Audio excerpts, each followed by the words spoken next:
해시태그 알잘딱깔센.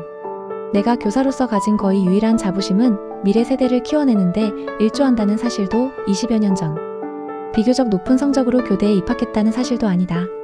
나의 자부심은 나의 동료가 정말로 알잘딱깔센 알아서 잘딱 깔끔하고 센스 있게의 줄임말 엘리트라는 점이다. 앞으로 이 자부심을 초등부심이라 부르자. 20여 년간 나의 선후배 그리고 동료는 시시각각 변하는 교육 정책 속에서 어떤 일이든 합리적이고 매끄럽게 처리하려고 노력했고 실제로 대단히 많은 성과가 있었다. 그런데 문제는 바로 거기에서 시작한다. 학교마다 민주적인 논의를 거쳐 업무를 공평하게 나눈다고 하면서 작성된 업무 분장표를 보며 나는 매년 바뀌는 학년과 업무 사이에서 심지어 정기적으로 옮겨 다녀야 하는 학교까지 포함해 과연 학교의 일이란 무엇일까 생각해본다. 알잘딱깔센의 부장님들은 인적 네트워크를 활용하여 많은 일들이라고 쓰고 공문이라고 읽는다. 을 멋지게 처리했다. 그동안 교직 업무는 체계화되고 세련되게 정돈되었으며 업무를 도와주겠다는 외부인들도 많이 들어왔다. 누군가는 그것을 업적이라고 부를 수도 있겠다. 하지만 이제 14년 차에 접어드는 나에게 업무 부담이 줄었냐고 묻는다면 매년 다르다고밖에 답할 수 없다. 이런 나에게 교사의 효능감이 향상되고 있는지 누가 관심이나 가질까? 해시태그 모두 부장이 되거나 되지 않거나 현재 학교의 업무는 공문으로 처리되고 문서화되어 눈에 보이며 체계화되고 정량화될 수 있다. 연말이 되면 제출하는 교사 자기실적 평가서나 정량평가를 보면 업무를 많이 하는 부장교사에게 더 많은 점수를 주는 관행이 계속되고 있다. 부장을 기피하니 이렇게라도 유인하려는 명목하에 이러한 세태는 승진을 하려는 사람들에게 부장의 업무가 가중되는 것에 힘을 실어준다. 그렇다면 행정 업무를 깔끔하게 처리하는 것이 교사의 본질인 양 나조차도 헷갈리며 업무가 학교의 본질인 것처럼 당연시된다. 부장들은 업무를 많이 맡는다는 이유로 수업 시수를 적게 가져간다. 그리고 항상 성과급에서 S를 받는다. 교직에서 교감, 교장이 되면 수업을 하지 않는다. 수석 교사도 담임은 맡지 않는다. 왜? 승진 체계에 문제가 있다는 지적은 무수히 있었지만 많은 이해 당사자들이 얽혀 있어 한 번에 바뀌기는 어려웠다. 애당초 교육의 업적을 평가하려는 시도가 잘못된 것일 수도 있다.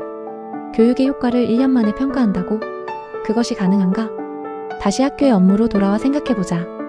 무지의 베일베일 어브 이그너런스는 미국의 사회철학자 존 롤스가 사회적 정의의 원칙을 도출하기 위해 제안한 원초적 입장의 핵심 개념이다. 자신과 다른 사람들의 사회적 지위나 계층, 능력 등을 전혀 알 수 없는 상태에서 사회적 정의를 논의하는 방식을 말하는데 자신이 어떤 상황에 처할지 모른다고 생각하면 더 공정하고 정의로운 결정을 내릴 수 있다는 개념이다.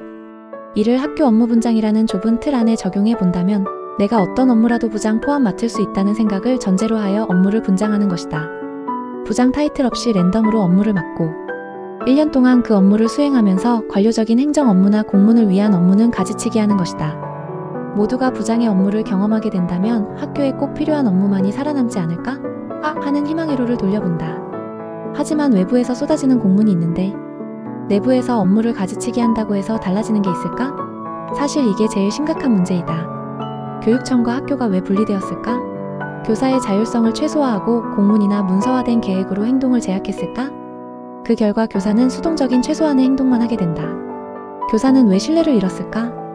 해시태그 시뮬레이션 과잉. 송길영의 시대예보 책에서 시뮬레이션 과잉이라는 개념이 나온다. 대단한 사회적 성공을 거두거나 거대한 부를 거머쥐기 어려울 것 같을 때 중요한 도전을 미뤄두고 작은 일의 효율화와 최적화에 매달리는 경우를 말한다. 애초에 매사에 들이는 노력을 줄이고 가늘고 길게 살아가고자 하는 소시민적 욕망을 반영한다.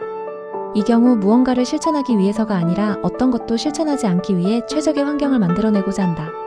이러한 비실천적 일상의 최적화 욕망은 월급 루팡이나 조용한 퇴사와 같은 냉소적인 선택으로 나타난다. 시대예보 4849쪽 발췌. 교사 역시 생존을 위해 다양하고 복잡한 시뮬레이션을 직간접적으로 체득하게 된다. 이에 고마움과 피로감을 동시에 느끼며 교사로서 나의 행동을 교정하게 된다.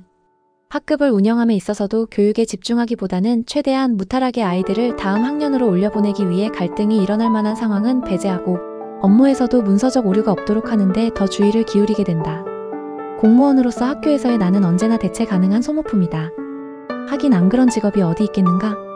해시태그 교사의 자발성을 배제한 모든 계획은 실패한다. 행복학교는 이러한 배경에서 탄생했을 것이다. 그런데 나의 결론은 교사 개개인의 자발성을 배제한 모든 교육 정책은 실패한다는 것이다.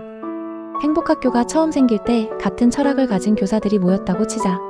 그 그 목표를 가지고 여러 가지 학교 교육 과정을 기획하고 운영해 가면서 이런저런 반성도 하고 1년을 마무리한다. 여기까지는 괜찮다. 그런데 해가 거듭될수록 학교의 인적 자원도 변하고 학생도 변한다. 하지만 행복학교의 미명 아래 처음 만들었던 체계는 공고화되고 시스템화되어 행복학교는 이렇게 해야 한다는 공식이 생기며 그 시스템을 따르게 되고 그 시스템은 또 거대해진다. 해가 바뀔수록 새로 들어온 교사는 따를 수밖에 없는 거대한 고인물이 되고 만다.